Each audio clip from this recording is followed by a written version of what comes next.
out Mr. Karl's vile anti-Semitic comments are very real. And as a Jewish woman and mother, I'm especially compelled to call out Mr. Karl's record. Identity does not excuse anti-Semitism. Identity does not excuse racism. Identity does not excuse hateful rhetoric. The Jews love to see themselves as oppressed. Another one, Jews have often loved to play the victim, rather accept that they are participants in history. Hitler is always the convenient kind of bad example. Just vote against Mr. Karl's nomination. And I just remember from my father who fought in the war and so many of my family members. I know he's watching. Senator Curtis, well, thank you, Mr. Chair, Ranking Member, for holding this hearing. And Senator Curtis, I really want to thank you for your comments and your concerns and always for your kindness. It is much appreciated because I, too, today want to speak plainly about the deeply troubling nomination of Mr. Jeremy Karl. It's not a close call. The nomination should alarm every senator who believes in basic decency, truth, and responsibility that does come with public service, sir. Mr. Karl is infamous for deleting thousands of his past tweets, but deleting tweets doesn't delete the many recorded podcast interviews, public speeches, or editorials that he's done.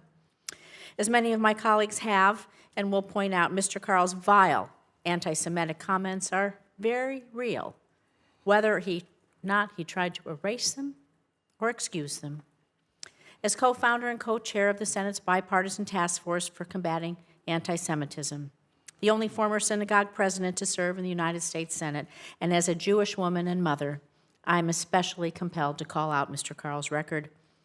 So I'm just going to put it in context. In a study released this week by the American Jewish Committee, 1 in 3 Jewish Americans state that they have personally experienced anti-Semitism at least once in the last year. And last year, another study that found nearly 1 in 5 Jewish Americans were assaulted, physically threatened, or harassed right here in the United States. Our own citizens, all of our constituents, everyone. Nobody feels safe in their home communities. And I know this is something that senators on both sides of the aisle really care about. I do know that. And yet Mr. Karl, despite his long record of problematic statements, has been nominated to lead our country's engagement with every single country in the world through our diplomatic work with international organizations. Some may try to excuse Mr. Karl's remarks, claiming his words were taken out of context, that he never said them, and that his own heritage protects him from criticism. So let me be clear. Identity does not excuse anti-Semitism. Identity does not excuse racism. Identity does not excuse hateful rhetoric. Regardless of who says them, words matter, as my colleagues have said. Words matter. Character matters. Judgment matters. And to my colleagues that may consider voting in favor of Mr. Karl's nomination, understand what the vote signals. It tells Americans you're willing to use your sacred vote, not just to ignore, but to endorse the hateful statements. It tells Jewish Americans they simply don't matter. And I ask everyone in this room, depending what your age is, many of us here have had relatives, parents, who fought in World War II.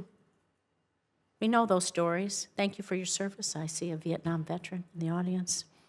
But imagine them young, or maybe not so young, sitting here today in their uniform. Hard to imagine maybe our parents young, but imagine them young or coming back, sitting here today, looking at us, knowing what they fought for. They're watching us, whether they're there or here. So, Mr. Karl, I'd be hard-pressed to find any person in this room, not any of my colleagues, who would agree with many of your statements. I want to quote some of them. The Jews love to see themselves as oppressed. Another one, Jews have often loved to play the victim, rather accept that they are participants in history. Here's another one. Hitler is always the convenient kind of bad example. Hitler is always a convenient kind of bad example. Anyone who had family members who served in World War II, I wish they were here to argue with you on that one. I'm very critical, another thing you said, of overall political stance and sociology of the Jewish community, particularly in this century. It's been very destructive overall. Another quote, "You guys," referring to the Jews, "are spearheading a lot of bad causes." Okay. Another quote, "We need to unashamedly criticize and critique them," referring to the Jews when they're enemies, without being worried about being called anti-Semites. And finally, in discussing the Holocaust, where 6 million Jews, almost half the population, Jewish population alive at the time, were slaughtered, an event that continues to be denied to this day, you say the Holocaust kind of dominates just so much of modern Jewish thinking, even today. Everyone has traumas in their past. How much are we going to kind of relitigate them? Say that to the memories of the folks who fought in World War II, fought and died.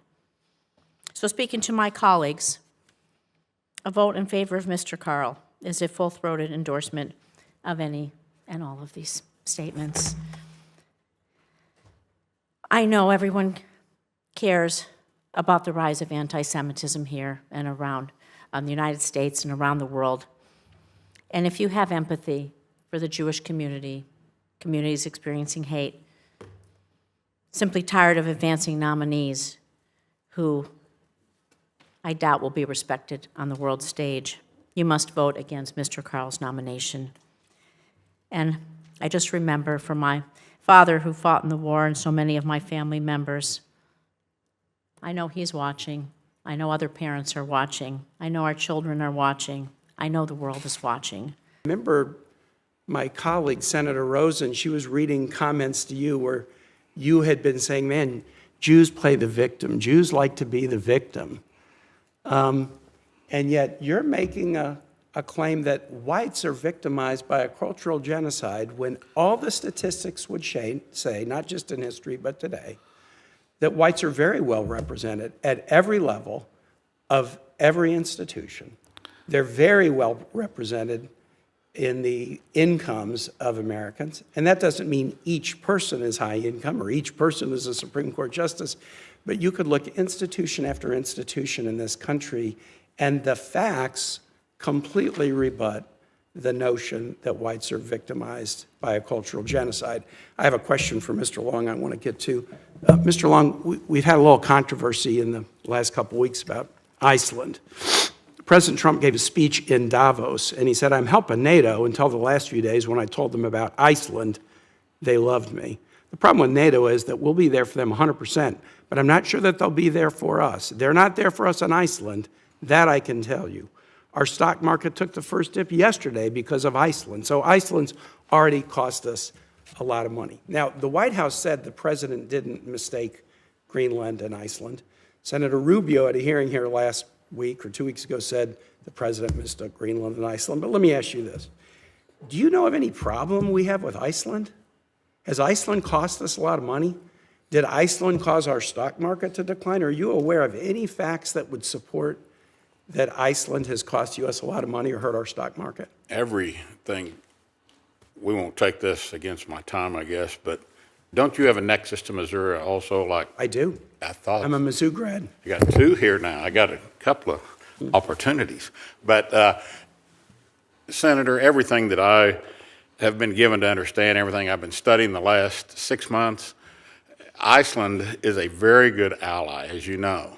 And we've been with them since day one when no one else was. So, and actually this is important, and I think, so you have not in your conversations with folks with the Trump administration been told in any way that Iceland is a problem, Iceland's costing us money, Iceland's hurting our stock market. Is that correct?